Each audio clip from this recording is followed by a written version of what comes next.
Hey guys, what's up? I got everybody here from TMI. Don't forget to write us an email at tmipodcast2018. That's tmipodcast2018 at gmail.com. Let us know how we're doing. Also, check us out on Twitter. Follow us on Twitter at TMI_podcast 2018. Just use the numbers, don't spell it out. Ooh, don't forget Facebook.com/TMI Podcast 2018. Follow us on the Apple Podcast app. Don't forget to subscribe and leave a 5-star review. All you YouTubers out there, don't forget to subscribe to our channel, TMI Podcast 2018. Look for the popcorn bucket. That's right. Also, check us out on Spotify and the Google Play Music app for all you Android users. Follow us and subscribe everywhere. We appreciate it. We're doing it for you guys, the fans. Thank you.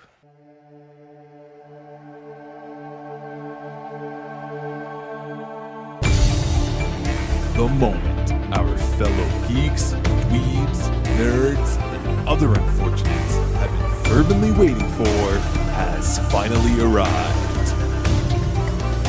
It's time for TMI, Confessionals of the Nerd Kind. And now, your hosts, Dave Odinson Warhowski, Jeff Nerfherder Chandler, Jim Kaiju Baker, and Mike Mjolnir Evans.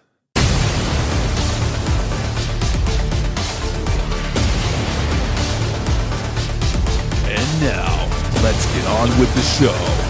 Here is TMI.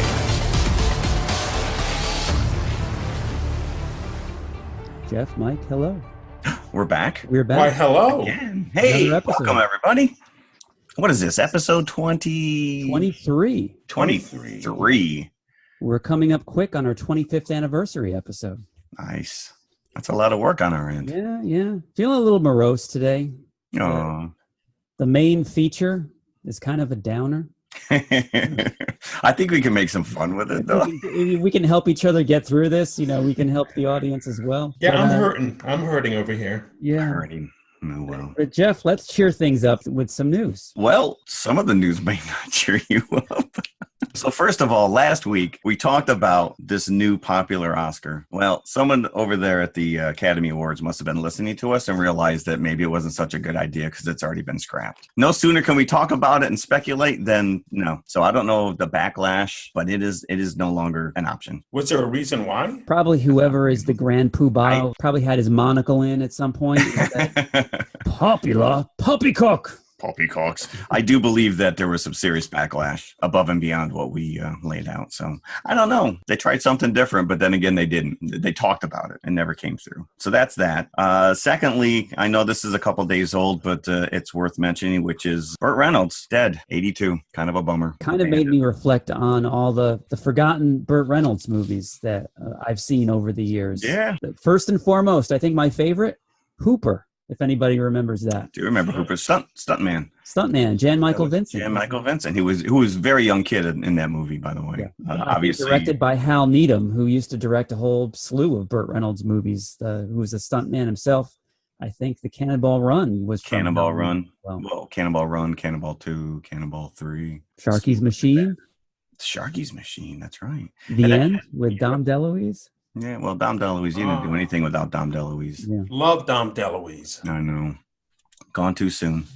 So anyways, there you go. That was a bit of a bummer. On brighter news, if anybody has Entertainment Weekly or has been anywhere near the internet, people are losing their minds over these pictures from the new Captain Marvel movie. Yeah, it's coming up. We got a tease of her at the end of Infinity Wars. Obviously, this movie takes place in the 90s. And from what we're seeing of the pictures, there's a lot going on here. We have our friend Ronan the Accuser is showing up. We have some Skrulls, which we're still kind of trying to wrap our heads around because last I knew they were tied up with the Fantastic Four franchise and were off limits to the Marvel Universe. And I think at this point, there's 21 entries, including Captain Marvel, that are in the Marvel Cinematic Universe. There's very few actors left, I think. They're digging deep now. Yeah. So, and we have a two-eyed Nick Fury, which we actually called a couple weeks ago, that if they're going back into the 90s, we're probably going to see a de-aged Sam Jackson. Possibly, maybe an origin of the one-eyed Nick Fury. I'm assuming that somewhere along the line we find out who poked his eye out. It might be Mike's bird, which would be really cool. And then the only other thing I have news-wise is they announced the title of the 6th Die Hard movie. So in the time-honored tradition of McClintock, McGruber, and MacArthur, we now have McClane. Yes, I know you guys. That's the title of the movie? It is called McClane. So like Balboa and Creed. We're just going last name now. We're not. And to be honest with you, I actually had to Google the last 2 Die Hard movies because I remember Die Hard 1, 2, and 3. 3 was Die Hard with a Vengeance, and then after that, I couldn't remember. Was 3 the one with Sam Jackson? Yes. Which one had Kevin Smith in it? That one I think is Live Free and Die Hard. That might have been the 5th one. That one I liked. That one was, but so Kevin Smith was in the Die Kevin Hard? Smith, yeah. Oh, you don't Mike. Look at Jim's like what? What? Yes, Kevin Smith and the kid from the Apple commercials, who is also in Dodgeball, is in that movie. Which all ties to our second giveaway. It's all circular. Yeah, so the whole reason Die Hard works, the first one, is because it's an ordinary cop in extraordinary circumstances. And while the second one was really just a rehash of the first one, except we're in an airport as opposed to a skyscraper. And the third one, you got to give it up for Jeremy Irons as Hans Gruber's brother seeking revenge. But then it just went crazy. So supposedly this is going to be kind of a flashback. I don't know if we're just going to get Bruce Willis sitting around telling a story, a younger version of himself, if someone else is playing this character early on. But it seems like every other week he's getting into these situations. And I don't know, these septuagenarian action heroes, man. It's getting overloaded. It's like 70s the new 50. You know, do we really need to be sitting around to watch Indiana Jones and the Colostomy Bag of Despair? That's really what it's coming down to. It's crazy. Give it. We mentioned Burt Reynolds, and imagine if he just kept pumping out these Smokey and the Bandit flicks. I mean, it's bad enough they made 3 of them. But at this point, the guy would just be, set his cruise control in 35, driving around Arkansas with his left blinker on. So. Is he going to be in Glass? Oh, yeah. He'll be in Glass. Oh, the movie Glass. Yeah, the movie Glass. I thought maybe you were talking, it's going to encase him so he doesn't age anymore. Oh, no, break a hip. So those are my newsworthy notes for this week. Going back to the Skrulls being in Captain Marvel, I have a slight confession to make. You're a Skrull? No, when I first watched the Avengers and you got the shot of Thanos at the end at the post-credit scene, I thought it was the Super Skrull. I was convinced it was the Super Skrull. He's got that wrinkly chin thing going on, which is in the comics. It took many articles to convince me otherwise. That it was actually Thanos. Well, if you go back to that, his look has changed. Not significantly, but enough, I guess, technologically and whatnot over the years, they've perfected how he looks. But I could see that. That's it. There we go. That's the news. Let's get into our main feature. What we committed to watching this week. We committed. That's what it's coming down to. Yes. What is another Netflix original called Cargo. And what this is, no, it is not, as we brought it up last week, it is not the second album from Men at Work. No, and there's not a single Men at Work reference in this. No. So I was very disappointed. But it takes place in Australia. Perfect setup for, Men at Work time. Well, not to get too far ahead, but there is actually a scene where somebody breaks out an old school boombox. Boom. Or at least when they're on the houseboat, maybe have somebody playing a flute in the tree as they're going by.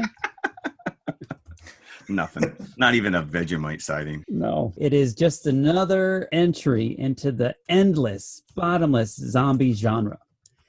And it's Australian zombies this time. And the main difference between these zombies and what you're used to seeing, it seems like the general rules still apply, that these are undead, although they call them infected, but it seems to me that they're dead zombies rather than living infected people, because the wife dies in the car accident and then she comes back. So spoiler. Yeah, if we're gonna spoil the heck out of this. You're gonna get spoiled. But that happens pretty early, so it's not really that big of a spoiler. But you always get spoiled when you listen to a TMI episode. That is true. So, but yeah, the main difference with these zombies is they're covered in like some kind of a resin, It's like a amber, tree like sap. castor oil. Yeah, it's like a tree sap. That maybe it is Vegemite. Maybe it is. Oh, Yeah. ooh. So it covers their eyes and their mouth, and that's how you know that they're either on their way to be not turned. the fact that they're trying to eat your flesh. It's Yeah. the gooey stuff emitted from their eyes that gives it away. So yeah, so it's a movie. It's not a show. It's a Netflix movie. Martin Freeman, Bilbo. Arthur Dent, Yes, Hitchhiker's yes. Guide to the Galaxy. He also is in the Marvel Cinematic Universe. He's popped his head in. I can't remember his character's name, but he's a government agent. And as Watson from the great Sherlock with Benedict Cumberbatch, also a little tie-in to the MCU. Doctor Strange. So just to throw it out there, Martin Freeman's birthday was yesterday, Saturday. Oh, really? So happy belated there, sir. And I hope you're not listening to this review. Well, he is one of the better things about He is. Yes, he is. He absolutely sells us. And he's just a very likable actor, I guess. Yeah, we'll get into it. He is the bright spot in this movie. Yeah. So the basic setup is that a zombie apocalypse has happened in the outback of Australia, in all of Australia, but it seems like a lot of people are running to the outback to escape it. And his family, which is his wife and an infant daughter, is set up on a houseboat going downriver, upriver. I'm not really sure where that they were. I don't think they were knew going to either. end up. Yeah. But they're in the middle of the river to stay away from what's going on the banks. So that's where the movie begins. You don't know what's really happened to the world. You know, just like in any other zombie movie, it's never explained No. what the plague is or, you know, when it began, really.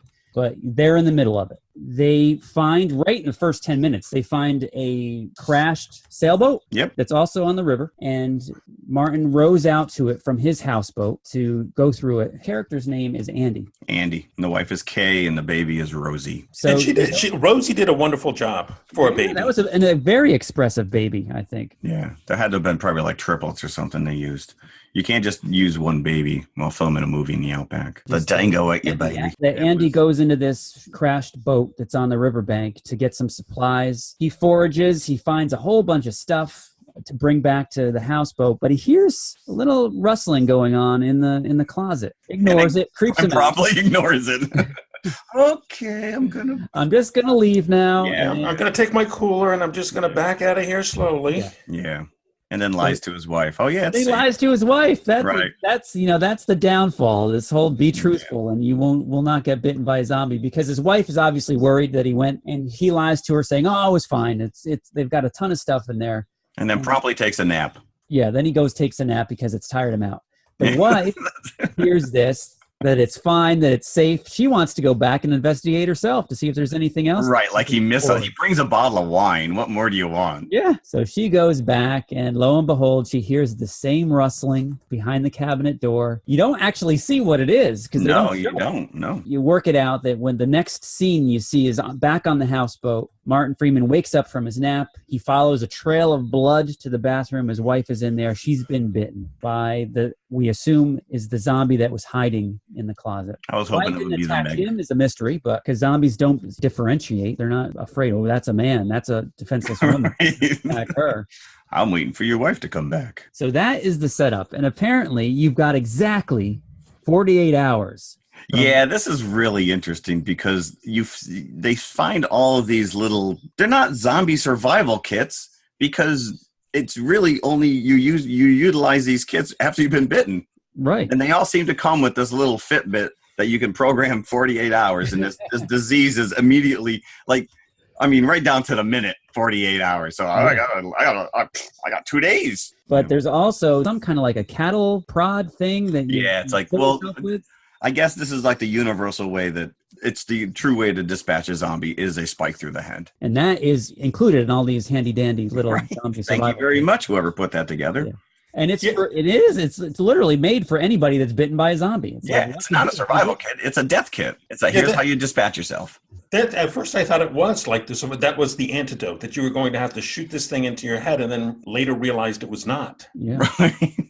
Here you go. Save yourself. And then it had like a bit in there as well. So you put it in your mouth, didn't it? Or was I? Because that kind of plays in at the end of the movie. But it's like a dental guard type of thing. So somebody figured out pretty quickly how to deal with this. But the weird thing is as this part of the story is going on, it's being intercut with this Aboriginal girl running around in the outback, and you don't really know what's going on. She seems to have a zombified friend who's all tethered up, and he's got, what was his name? Willie, right? Willie, yeah. Yeah, that was her father, right? That was you find out it was her father, and she keeps him, and she's like hiding in this crevice, but she keeps him in a cage. And then there's these Aboriginal people that are out in like full costume, indigenous looking, making smoke fires. There was a lot of weird stuff at the beginning going on there. At one point, they pass a family on the shores, and they're like, hey, and they got balloons like it's a birthday party. And all of a sudden, the dad just kind of like flashes a gun, and they're like, okay, we'll just keep on moving. But yeah, the mom gets bit, and now it's like a race. So they're trying to get to a military base. He has a map. Yeah, I wasn't quite sure. I missed that. He had some kind of a mission that if we just get to this military base, we'll be safe. Which I guess if a outbreak, you would want to be where people have guns, I guess. So that was right. So it was like this race. We got to get off the boat. We find a car. The mom takes the time to actually pack a fishing lure mobile. It's like you're in the race for your life. You have 48 hours left on your Fitbit, and yet we're going to make this little mobile out of fish hooks for your kid. So I'd like to point out that the mother's name is Kay, and whenever Andy speaks her name, I'm thinking he's just saying okay. He's a Kay. I mean, he sort of started off with an Australian accent, but then lost it through the movie. Yeah. Yeah. I mean, the first 3 minutes he was doing an Australian accent and then just bailed on it. Yeah. You know what? That didn't even bother me. Whatever. Just go with it. So then you start seeing these zombies, right? As they get to the car, they find a car seat, put the baby in, and then the zombies come. But I thought it was funny is that as he's racing away, he's using his turn signals. I guess, even during the zombie apocalypse, use your turn signals always, kids.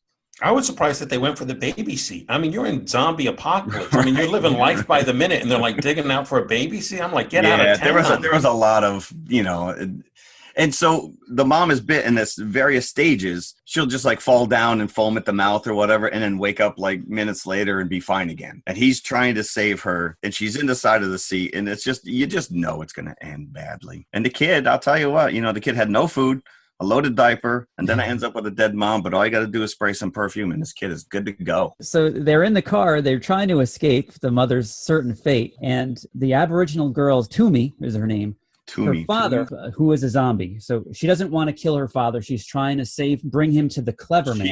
She thinks that he can be saved. Yeah, so the clever man is an Aborigine elder who I guess can heal. He's like a shaman. Normal maladies. As we learn later, can't quite heal a zombie. Can't quite. So anyway, at this point in the movie, though, Toomey has her father. She's got the bit in his mouth, and he's following her around. I think she's feeding him scraps every once in a while. Rabbit. So snake. Yeah, she had him in a little canyon at one point, throwing stuff down to him. So the father wanders onto the road where the family of Andy and Kay and Rosie. There's nobody. You're in the Australian outback in the middle of nowhere. You look down for 2 milliseconds, and suddenly there's a guy in front of you, and you swerve to avoid him. Just hit the squirrel. Just hit the zombie. Just hit the squirrel. So they swerve to avoid Toomey's dad and end up crashing against the tree. The mother is impaled by the tree branch that comes through the windshield. That was a little shocking. Here is the part where I wasn't quite getting. Now, are they infected people or are they dead and risen back? Because you get the impression that the mother dies in the car, and that hurries the zombie. Right. Yes. Yeah. Your 48 hours are now. That's it. Once you're dead, then you get reanimated. Are you dead or just transformed? I don't think they ever said. No. No, nor do they care. I assume they that just know it's not a good classic zombie, because everything else seemed to go along with like the classic zombieism, except the castor oil on the face. They wanted to eat the castor oil. You had to shoot them in the head to kill them. So I assume that they're dead as well. Yeah. Carrying through with the rest of the zombie tropes. I prefer to think that they've just transformed, if you guys don't mind. Okay. You go with it. But maybe the clever man could have saved him at the end. Could be. So that's basically the setup. And that's pretty much the whole movie. The rest of the movie now, because Kay is now turned, she bites Andy. So Martin Freeman has 48 hours. And that was an interesting turn of events, because now you're like, oh, okay. But now you have Toomey and Willie and Andy and Rosie, and they're like this little. Although we lost Willie at some point, and I don't quite understand. There's a weird where all of a sudden the original Aboriginal people found him, killed him, and buried him, or put him up on the funeral pyre, and she's hiding from her mother. So that was a weird thing. She was running away. She was actually putting leaves and gummy stuff on her shoes to hide her foot tracks so that her mother couldn't find her. Maybe because she was trying to lead her father away because she knew that they were going to kill him. Burn him or whatever and trying to get him at the clever man. I don't know. He makes it to the military base and meets one old lady, and she basically puts a Band-Aid on his arm. Like, that's it. There was no medicine. There was no injection. There was we've got a cure. So at this point, he's just trying to find somebody to leave his take the baby with once he turns so he can kill himself with a clear conscience. He is about to leave her with this woman at the army base who he finds out has cancer because she takes off the wig. Yeah, and so you assume because of that, she's got some kind of a terminal illness. So then for the rest of his 48 hours, he's trying to find someone to give the baby to that will raise the baby. I will say, for a guy who only had 2 days left, he sure liked his naps. He sure did. He took a lot of naps. He's looking at his watch. Yeah, I got time. And then we get a character come in by the name of Vic, some guy that's pinned in a pit by some big He's your tank or something. Hillbilly survivalist. He was a POS. He believes that eventually the world's going to come back to normal, and so he's like hoarding stuff. He's actually shooting zombies and stealing their possessions. Yeah. So that when the new world order comes, he'll be the guy they have to go to buy back the watches. And he's leaving like the poor Aborigine girl, Toomey, whom he captures. How did he capture her? When did that happen? There's just a weird gap where all of a sudden she's in a cage and he's using their and he has the shaman guy as well in cages, and he's slapping intestines and blood to bring these zombies in just so he can shoot them. And the clever man, as they call him, the elder Aborigine, lives up to his name and escapes the cage somehow, but wasn't as so clever as to not be captured in the first place. But yes, this is pretty much the movie at this point, is Andy trying to find a home for this girl and avoiding Vic in the process. The old lady I don't remember she even had a name, the old lady at the military base, gives him a picture of Willie and his family and says, go search this guy out. But meanwhile, you already confronted Willie because he killed your wife by jumping in front of your car, and now he's dead. So it was a weird, I don't know what sense that made. I will tell you that there were some pretty vistas. There was some nice, it was almost like it was brought to you by the Australian tourism department, because there were some nice camera shots of just vast wastelands and beautiful tree shots, and cinematography, special effects were pretty good in this movie. I thought. Yeah, it was the thing actually I probably enjoyed the most was the scenery. Yeah. It was like, come to Australia, stay for the zombie killing. We're getting towards the end now. The Vic's young indentured servant hostage gets shot in the ensuing escape from by Vic himself. Now Vic has a vendetta against Andy. So at the end of the movie, just as they're about to be reunited with Toomey's family, and Andy is going to leave the baby with Toomey's family now that he's decided on that, they run into Vic again, and there's an altercation between them. So you don't even get that release, having Vic being thrown off a ravine or something. Right. And in the process, he shoots Andy, so now Andy's got a bullet in the gullet. He's got 9 hours to go. And then you learn towards the end of this movie that throughout the movie, you see some zombies with their heads buried in the sand. Yeah, I was diggers. Bring that up. And you're like, what is going on here? So then you find out, like, when they're going through a cave or a tunnel towards the end, there's a bunch of zombies that just have their faces against the cave wall. And we learn it's because they're hibernating, as Toomey says. They're hibernating. They need the dark. So that's why you find out why there's a bunch of zombies that have their heads in the sand, because apparently they don't like daylight. I thought they just read the script. That looked like a knockoff of, what was it, I Am Legend? The Will Smith. I Am Legend. The end of the end of the world. Will Smith. It was sort of the thing where they all go inside during the day and just like a cuddle. So, and at one point, Andy tries to bury his head in the sand. He keeps right. So go back. So he's infected, and he just would have these episodes, almost like epileptic seizures, where he was doing his best on, and he'd be clawing at the ground, and he's digging a hole. That's exactly what he was doing. He was digging a hole to shove his head into. Right. But somehow he miraculously always kind of came back to. The big save at the end. Yeah, and another aspect of that, of turning into a zombie while you're still alive, whenever they pass zombie carnage or guts or entrails, he got hungry. Goes after him like he's hungry for him. Yeah. So that towards the end of the movie, when Andy is about to turn, and Toomey knows this, what they do is they set up some kind of a carrot on a stick for him, but it's actually entrails on a stick. So, and this I was a little bit confused with as well. Are they doing this just so Andy will carry Toomey the rest of the way? Are they doing this because Toomey thinks that the clever man will save him? I don't know, but it was. Yeah, you didn't really know what was going on because he's digging a hole, and you think this is it, and he's telling her this is it, this is the end, and he dips his head into the hole, but he's still got the baby on his back. Right. And all of a sudden, she's like climbing on board, and you're like, what the hell is going on? She should be like running away at this point. And yeah, and it's a big reveal. The whole family, the Aboriginal family, they're there with the smoke and the fire.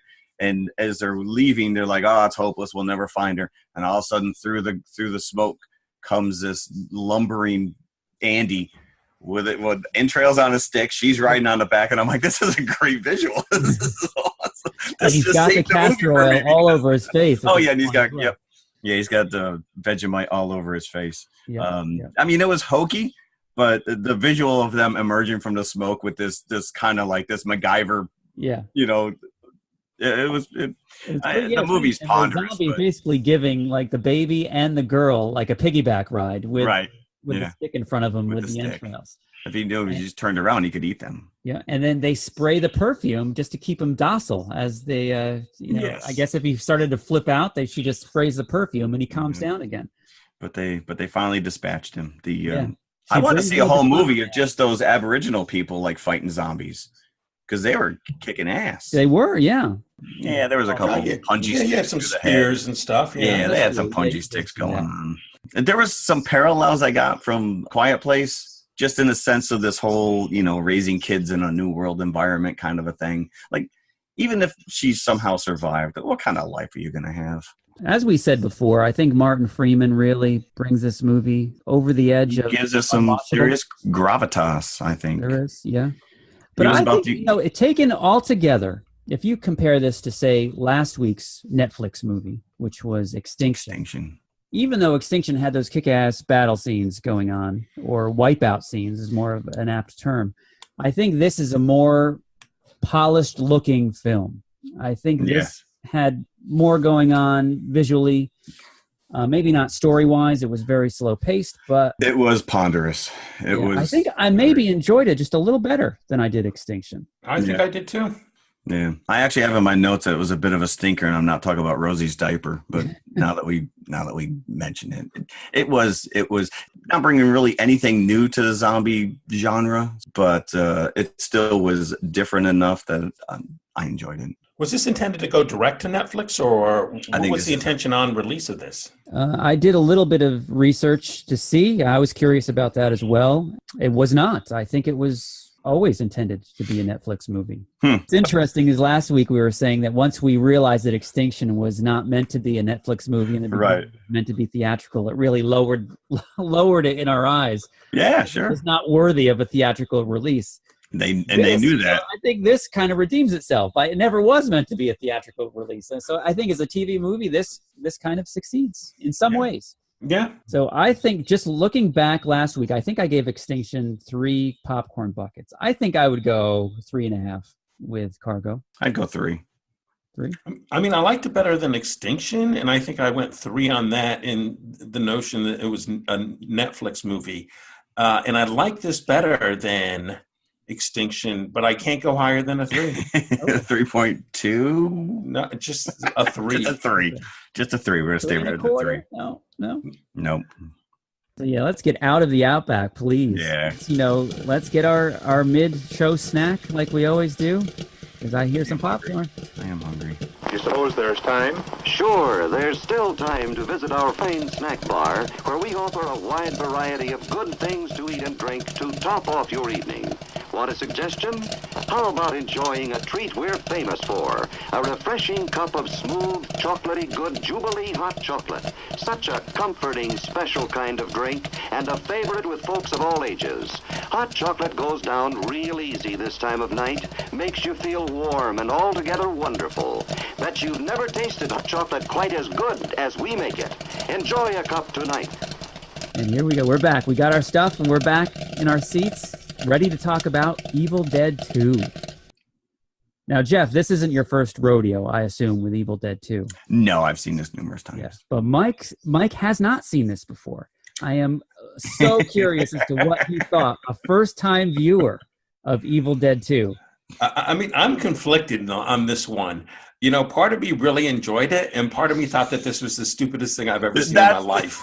It's the fun part of it. That's the fun part of it, yeah. Stupid. The thing about it is that it gives no pretenses. This is what I am, you know? It's not trying to say it's a smart thriller or even scary. It's just, this is a stupid movie that's based on like Three Stooges shtick. Oh, yeah. You That's just got to take it. shtick. Which is weird because the first Evil Dead is pretty much straight up a horror movie. Oh, it is. It totally is.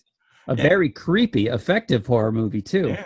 So I wasn't sure, you know, if that was where we wanted to go immediately into the Evil Dead world. So I chose to skip right into Evil Dead 2. And I'm glad you did, you know, because I don't think I'd want the straight up horror movie. This one was a little bit tongue in cheek. And there were moments in here where I was going, well, why is this happening now? Right.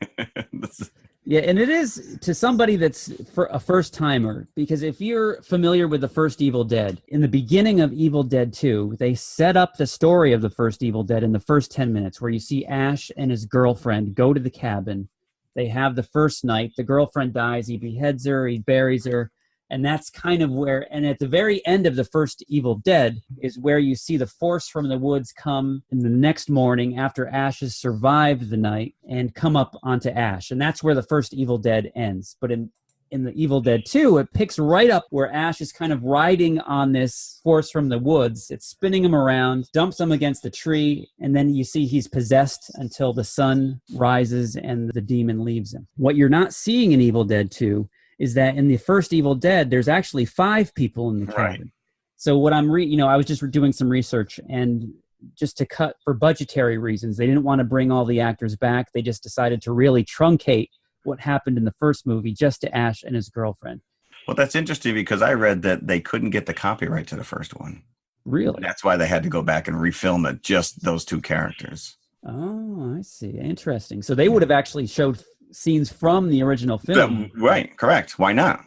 Yeah, you're doing a direct up sequel. This works better for me then, because it really, the 2 movies, their tones couldn't be more different. Right. You had scenes from the original Evil Dead, the beginning of this one, it would be like night and day once the sequel started proper. And a lot of the corniest stuff is in that little 10-minute segment in the very beginning of the movie. Right, so you're setting the tone. You're resetting honey, you know, that, you know, that you're dumb setting the voice tone. Yeah.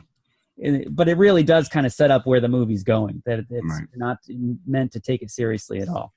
I thought that the Book of the Dead, they kept referring to it as Necrocomic-Con. And I'm like, that actually sounds like a good, I'd go. But it was Necronomicon. Nomicon. I was one syllable off there. And of course, it's got, you know, some of the great Bruce Campbell quotes. Like, you gotta love that one. He completely sells this. I mean, there's a whole scene where he's just, his hand becomes demonic and upset and possessed.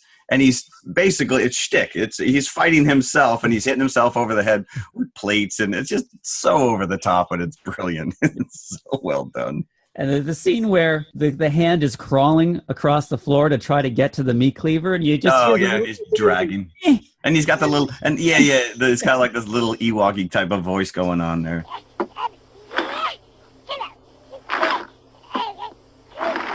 And then, you know, the immortal line is when you realize that Ash is awake and he knifes the hand, and he's through his pain. That's right. Who's laughing now? Then he chainsaws off the hand, and of course the big joke after that, and when he puts the tin can on top of the hand, the book that is visible. Farewell to Arms. Kind Talk about a joke that's rammed right down your throat. You cannot miss it. Just in case you didn't. Yeah. The farewell to arms. And of course, then the hand escapes and he gives him the finger through the mouse hole and it's all like little stop motion animation stuff. I mean, the special effects in this, the matte paintings and the, we talked last week in Total Recall. It's very cartoony, but it just in the vein of what they're doing with this movie, it works. It does. It elicits a laugh. I remember seeing this for the first time on HBO, probably 88 maybe, when it was first on cable, when I was 17 maybe, and I just thought it was the greatest thing I'd ever seen at that point. I watched it over and over and over again. And as time goes on, you realize, this is kind of, this is kind of dumb, but I still enjoy it, as I take it for what it is. Yeah, so 3/4 of this movie, it's just nothing but Bruce Campbell. Once he kills his girlfriend, like it's just him fighting himself. And then you have this little subplot of the other characters back, and she's got pages. Bruce Campbell tries to escape at one point before the other characters come in because it's still daylight. He goes to the bridge that they had crossed over, and it's completely destroyed, which is totally, obviously, a map painting. Right. Oh, very cool. Or a little miniature, yeah. And a lot of the the blue screen work, the whole scene with the sun going down where it's huge behind Bruce. Oh, I know, right? There's like sort of a grain to the film as that's happening. I just love those little cheesy throwaway effects that just seem so effective. Well, I'll tell you. So that demonic point of view, when the camera's racing through the woods, I mean, that's scary.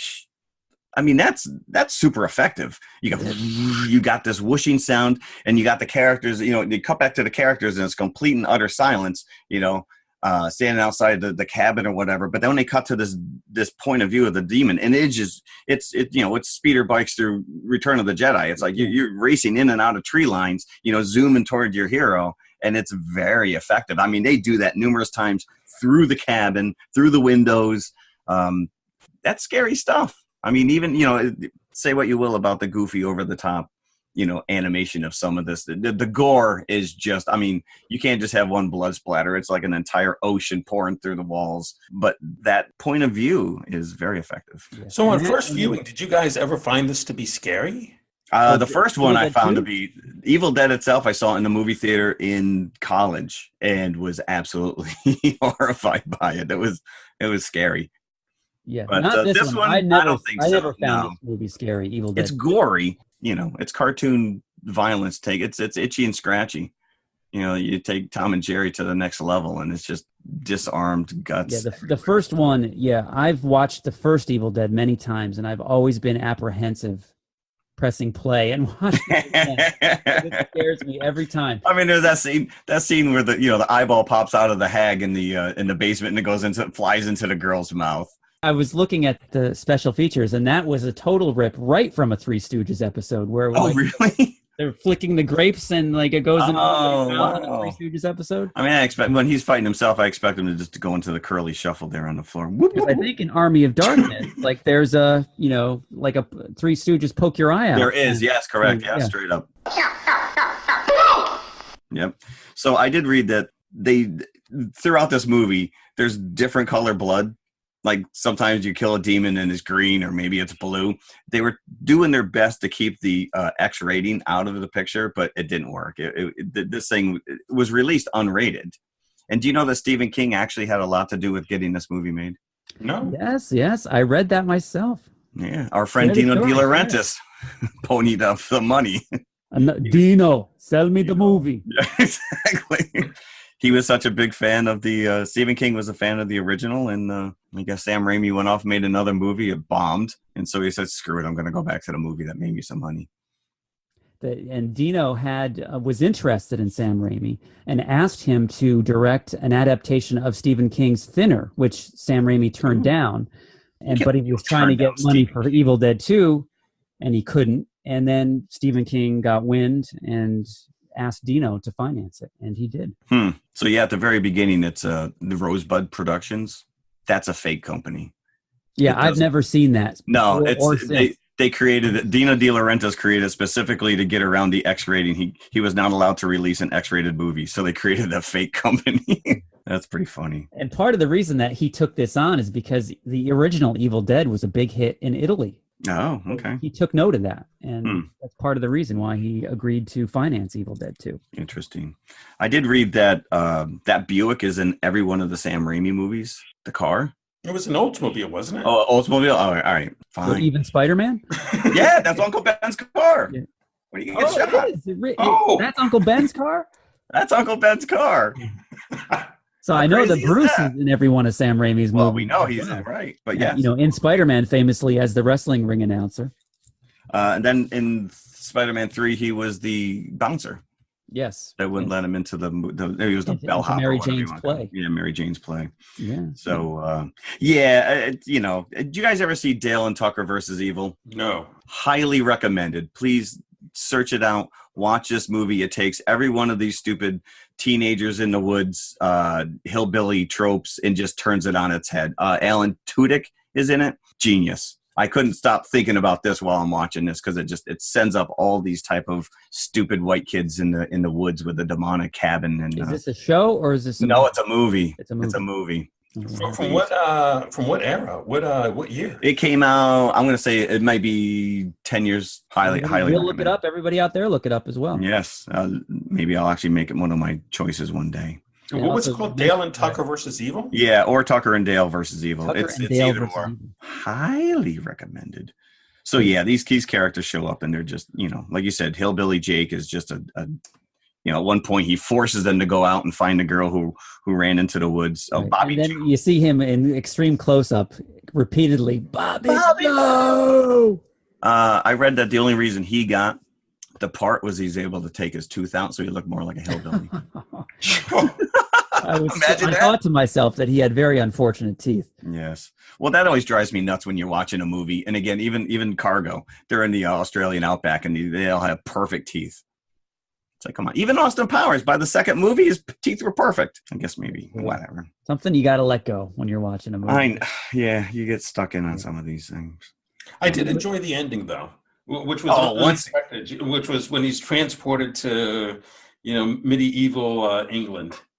But even once, now, Mike, I thought of this. I thought of you when I was watching this.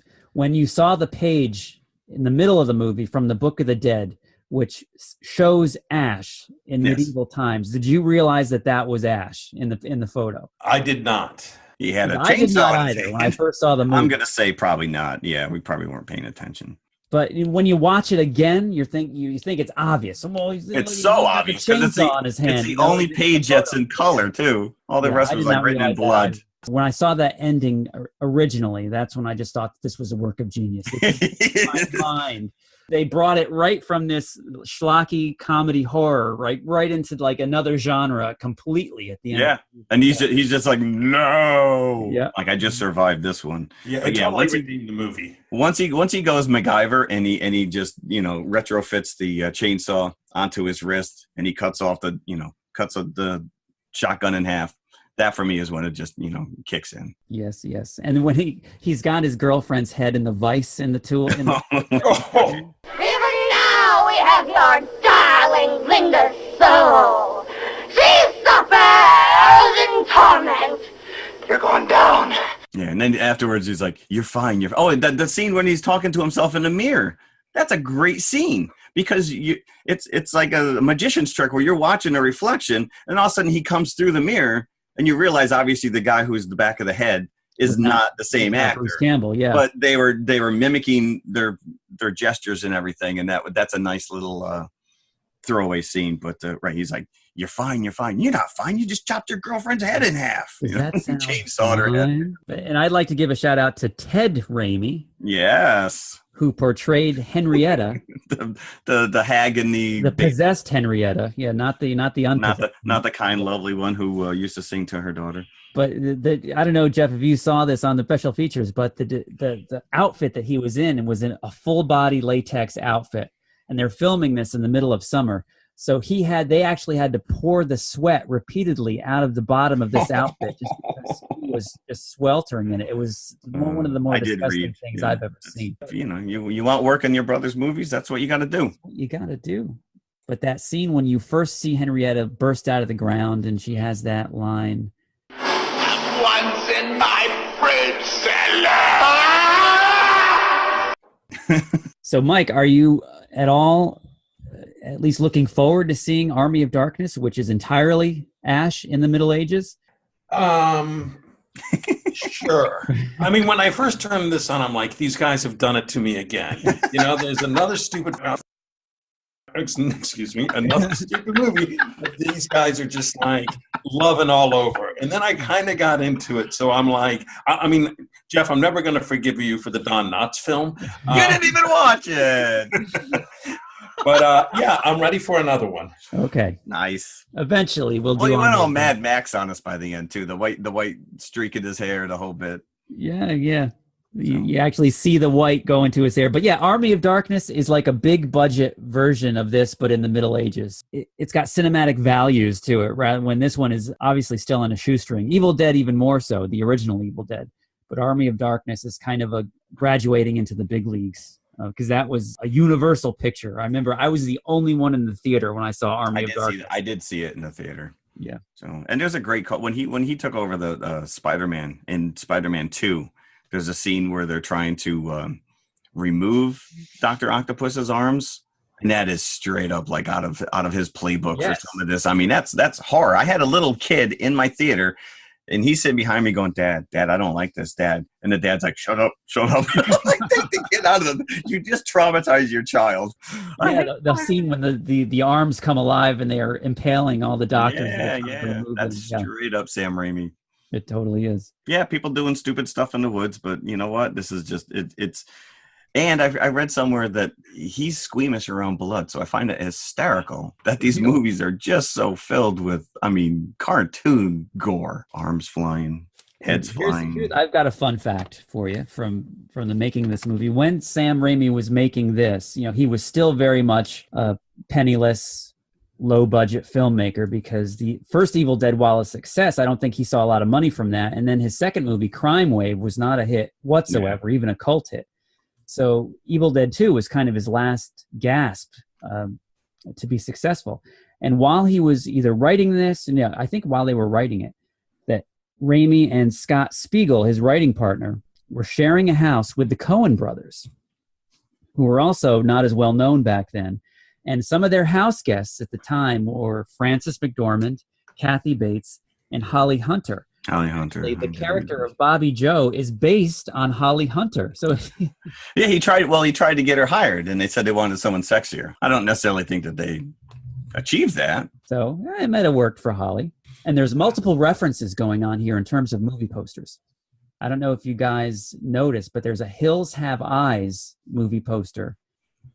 That's actually not in this movie, so you wouldn't have noticed it. But it was in Evil Dead. Evil Dead. In the basement of the cabin, there's like a ripped Hills Have Eyes poster that's up on the wall. Which is another creepy-ass movie. And in the Hills Have Eyes, there's a ripped poster of Jaws. And that inspired Raimi. Not only did they like the Hills Have Eyes, but that Jaws shot in the Hills Have Eyes, that inspired them to put the poster for the Hills Have Eyes in the Evil Dead. Wes Craven, who directed the Hills Have Eyes, saw that. And in the original Nightmare on Elm Street, one of the characters is falling asleep to a movie on the TV. Watching Evil Dead. Evil Dead. So it's shout out upon shout out upon shout out that I just thought was very cool. Well, take it one step further because supposedly in the work shed is Freddy Krueger's glove. Freddy Krueger's glove. I didn't see it. I did not see it either. Yeah. I seen screen captures of it, but I didn't pause long enough to look for it. Yeah, apparently it is hanging up in the background. Well, if it's on the internet, it's got to be true. So. And the other interesting fact, this was all the cabin interiors were filmed in a high school gymnasium. Yeah, I did see that. That's kind of bizarre. In North Carolina. Mm-hmm. I'm not sure where the exteriors were. I wonder if that cabin is still there of that cabin. Imagine that.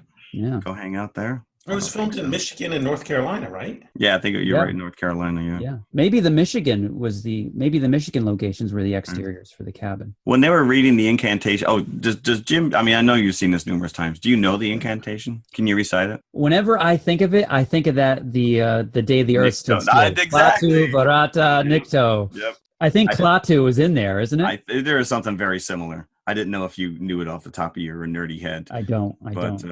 I don't think I would dare say it if I did.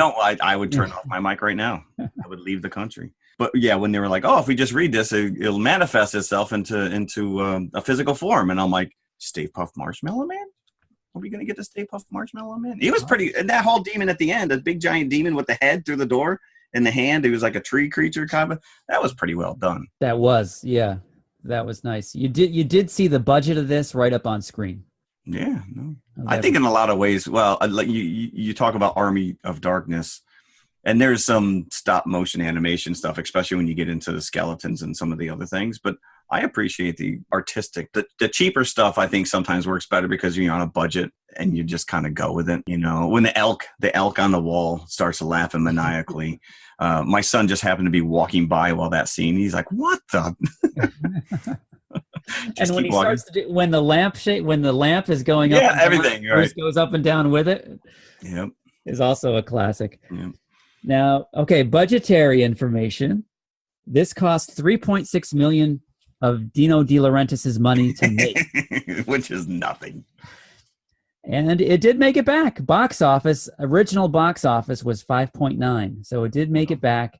And who knows how many additional sales they've gotten over the years on DVD and Blu-ray. I'm going to say this really found its niche on the VHS DVD market. Definitely. Yeah, I'm sure that you can probably find some midnight movie theater showing this. 98% fresh. 98. Who are those other 2%? I would be content to give this, I think, 4 popcorn buckets. Ooh, 4? Wow. That ending is pretty out of left field too, though. This is one of my all-time favorites. I would have to say. I'll go 3.5. 3.5. Yeah. I'm gonna stick with 3. Although the ending did redeem the movie after a while, because the second half was just getting silly. But I'd still go 3. Don't you embrace that silliness? So this brings us up to our confessionals. And this week we've decided. What have we decided? What is your favorite zombie movie or show? Because there's a lot more than movies out there in terms of the zombie genre. I think they're growing by the day, these zombie shows. I think they are. I feel like a zombie watching them sometimes. I think maybe Cargo might be the beginning of the end, though. I don't know. It actually I hate to say it, but I was reading some reviews and most people are lauding it, that they made something new out of these zombie flicks. You see, no, if Martin Freeman was not in that movie, then it would be bad. Forget it. Yeah. And we didn't really talk about the little girl either, but I thought she was very well. You mean Toomey? Toomey. Yeah. I enjoyed her. I thought she was a very compelling character. Interesting actress. But yeah, without Martin Freeman, this would be a completely different. Yeah. So suffice it to say that Cargo is not going to be the answer to any of our confessional answers today. I'm going to classic with one of the George A. Romero movies. I'm going to go for the original Dawn of the Dead, which takes place in the Monroeville Mall, where we have 4 survivors holed up in a mall. It's kind of a comment on capitalism. It's just a really satirical, ahead of its time horror movie. And I would really love it to be our classic one of these days. I'm surprised it hasn't yet. I'm surprised as well. With your choice. We have actually made pilgrimage to I wanted to bring this up. To the Monroeville Mall and right outside of Pittsburgh. Now, do they do like a big, huge event to celebrate the movie, or you just go in there to say, here's that scene where that girl got eaten? Well, the first time that's what it was. We just went on our own. There was nothing going on. We were just looking at all the different sites where they filmed in the mall. The second time, they actually sponsored a zombie walk in the Monroeville Mall. It was a local TV channel that has their own kind of chiller theater came out and hosted the event. And there was thousands of people there, all dressed as zombies. So yeah, that hit a little too close for home. I wouldn't like that. It was before the mall opened on a Sunday morning. And for the hour before the mall opened, everybody got to walk through the mall doing their best zombie shuffle and moan. And we all converged in the courtyard of the mall where they had a band playing and they had some actors from the original Dawn of the Dead signing autographs. Oh, wow. Poster signed. So it was a pretty cool event, I would have to say. My mall does the same thing, but it's just old people walking in the morning. Yeah, the Monroeville Mall, they did it we didn't go the following year, but they did it the year after, and something must have happened. They've never had it there again. Oh, jeez. Yeah, they've always had it after that. Zombies behaving badly? Is that what? Something happened. Somebody must have broke a storefront or something. This is why we can't have nice things. Yeah, this is why. Right. So yeah, Dawn of the Dead, 1979. That's my confessional answer. 79. Wow, I thought it was early 80s. Yeah, no. I And the think mall still looks the same. It does, actually. But all you Dawn of the Dead fans out there, you'll be sad to note that the J.C. Penney, which figures so heavily in Dawn of the Dead, closed about 3 years ago. So that's no longer there. I'm going to go with my favorite, which I think is 28 Days Later, and for a very specific reason. It's because you understand how this contagious, rage-inducing virus actually occurred. They Right? actually spell it out for you. Right, they spell it out for you. So like early on, you like understand like what is causing the zombie stuff, whereas most movies, it's just like, look, zombies. And you're like, what? Right. How did that happen? Yeah, it's just you're dealing with the after effects. Yeah, so I thoroughly enjoyed that for that reason alone, is that they set it up so that you could understand why this was. And it's a plausible setup as well. It is. Is that the one we reviewed? It is. 28 Days Later? We do, Dad. There's an episode out there, kids, if you want to know how we really felt about it. Early episode. It's with when we did The Rain. So The Rain. Yeah. Season 2 of that come out yet? No, it did not. No. Rasmus? Blame it on the rain. All right, well, I'm going to go a little more current. Zombie Land. Oh, nice one. With our good friend, oh man, I'm just drawing a blank on this. Woody Harrelson. Woody Harrelson.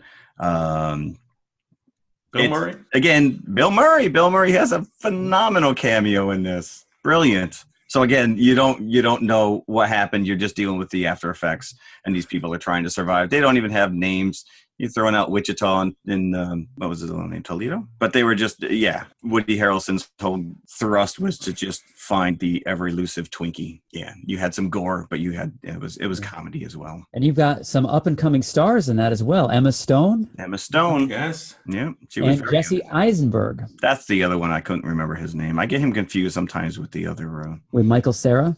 Yeah, they're kind of interchangeable. Yeah, Michael Cera couldn't have been too pleased nominated for the of all the shtick Social Network. Do you really think that Michael Cera would be that's what I'm gonna do? That's what I'm gonna do right there. But yeah, they are kind of interchangeable. They are. Anytime I see it on, I'll always pick up wherever it is and watch it. Yeah, and there's some great montages, slow motion deaths of people sliding across floors and getting eaten alive and burned. It's fun. In Toledo's got himself these rules to live by, double tap and all this other stuff. And it's just surviving the zombie apocalypse. Yeah. And this, as Mike just said, this is one of those movies that you will invariably see if you're just flicking channels. Like it'll be somewhere like TBS or something. It's one of those movies where no matter how many times you've seen it, you stop once on it's that. On, once watch it's it. on. That's right. Even though it's edited for television, you will just still stay there and watch it. You got pretty mouth. So there you go. All right. Another one down. Next week zombified. is a big one. This is going to be a supersized episode next week because we are celebrating the release of The Predator, which will be our main feature. Very nice. You like that? Very nice. Good. That's my Predator noising. So, and the reason that it's supersized is because The Predator is a direct sequel to Predator 1 and 2. And it's, so we're just dismissing Predator 3, Predator versus Alien, AVP. Predators. Predators. There was a Predators. There's like 8 of them altogether. There are. But we're going to do 3. We're going to talk about 3 movies. Not only the new Predator, but Predator 1 and 2. This is a first for TMI. 3 movies. Can we do it? Can we condense ourselves? Can we keep ourselves within our 1 hour window and still be entertaining? It'd be tough. With a confessional too? With a confession. Oh, yeah. If we remember to do a confessional. Exactly. Here's my confessional right now. Which Predator movie have you not seen? So yeah, I guess we're going back to the theater, huh? And that first Predator, we'll get into it next week. I absolutely love that movie. So it's all Predator all the time. Next week on TMI. Looking forward to it. Come back. Great. That's it. We're out. Oh, goodbye.